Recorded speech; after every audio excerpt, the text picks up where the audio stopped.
اللهم ارحمنا بالقرآن واجعله لنا إماما ونورا وهدى ورحمة. Assalamu alaikum wa rahmatullah. Today we will start our 7th para in the beginning of which Surah Maida will end. But let's first take a look on yesterday's question, that what are the special shair of Islam, then one must take care of their dignity and respect them. They are the day of Jummatul Mubarak, Ihram, Safa and Marwa, mosque, animal for sacrifice. I would personally like to highlight the day of Jamatul Mubarak as one of the most important one, as since we don't have Fridays as off, the celebrations and previous theme of this day is losing its charm. So we should take care of this particular sign of Islam, just as our Holy Prophet ﷺ used to. On each Friday, he would take a bath, put on some scent, went to masjid, and not spend the day as other weekdays. Many other things can be included, like beard, hijab, hajj, umrah, azan, etc. So now let's move to our 7 juz, in which Allah tells us that people who are blessed with the understanding of the words from Quran, who get tears in their eyes on listening to the recitation, are the ones who have no arrogance for who they are inside their hearts at all.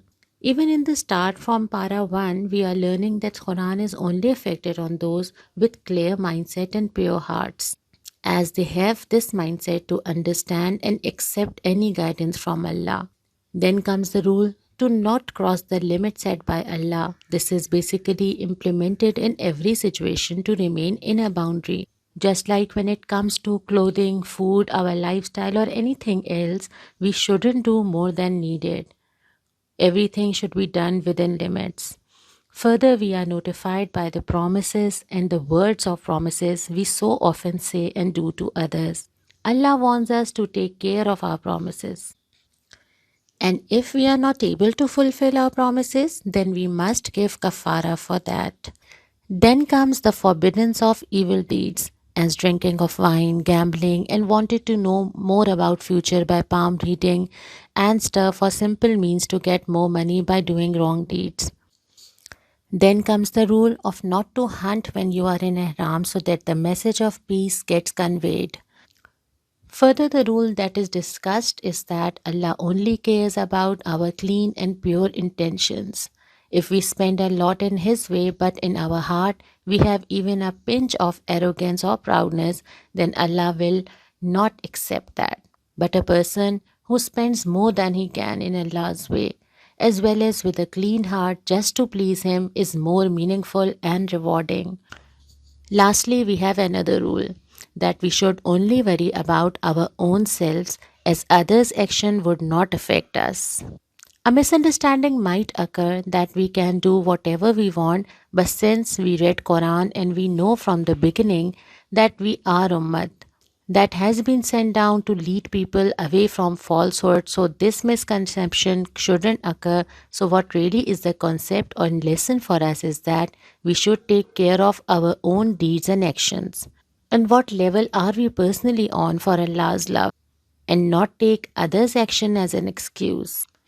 In the second ruba of 7th para, we have started another surah, Suratul Anam, which is a Makki surah, having all the basic topics like discussion of power, imperium, and divine position of the Almighty. Then we are asked by a few questions, that whatever is in the skies and the lands belongs to whom? Who controls the sun and the moon?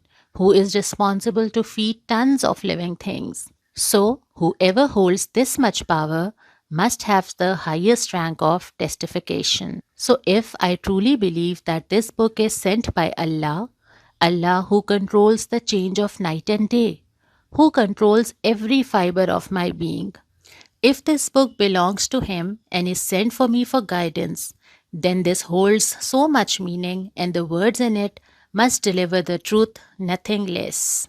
If we truly realize the grave importance of this book, we might actually succeed in this life. We might actually make it among the successful people in Allah's eyes before our time is up and we realize that indeed this world was just a test. And then we will only wish for a second chance and few more moments to go back and make things right. Then the third ruba starts with giving reassurance to our Prophet Hazrat Muhammad sallallahu alaihi wasallam that these hard times are Allah's way to test all of us again and again. This is His way to divide the right ones from the wrong ones. As there won't be a time when all the things will run smoothly, there will always come trials. Then Allah tells us that the whole world and skies hold His signs. Wherever you look, you will find His signs and creations. Then He asks us about who do we call when we are faced by problems and conditions which are out of our control? Who do we call for help when we find our loved ones in ICU battling for their life? We pray to Him and ask Him for His mercy. Further, He dares us and asks what will we do if He decides to put a seal on our heart, refrain us from understanding the Quran, or simply not allow us to stand in front of Him. What will we do? Who will we turn to? This is our question for today. That what are the ways we need to learn to keep our hearts soft and prevent it from getting apathetic? Next comes another rule that all of the humans are trials for one another. We all have different mindsets along with different priorities, with different standards of living. For the rich, the poor are a test on whether they choose to help them or not. And for the poor, the rich are the trial, making their heart question with worth and want to have more. Then we are notified that Allah is bound to show forgiveness, mercy, and compassion towards us, only if we choose to return to Him, as He knows what lies beneath the sea and the earth. He knows what we hide in our hearts and what we show to others. He just knows it all. Similarly, the fourth ruba starts with the exemplary Hazrat Ibrahim alayhi salam, as he was set as an example since he started on his path to find the truth by looking at the moon, stars, sun, and within the conflicts he faced in his family. Hazrat Ibrahim alayhi salam, in the face of trials, uttered the sentences that were appreciated by Allah subhanahu wa ta'ala as he turned to Almighty when all else failed. He gave himself up for Allah, and that was the one action that was greatly loved by Allah subhanahu wa ta'ala.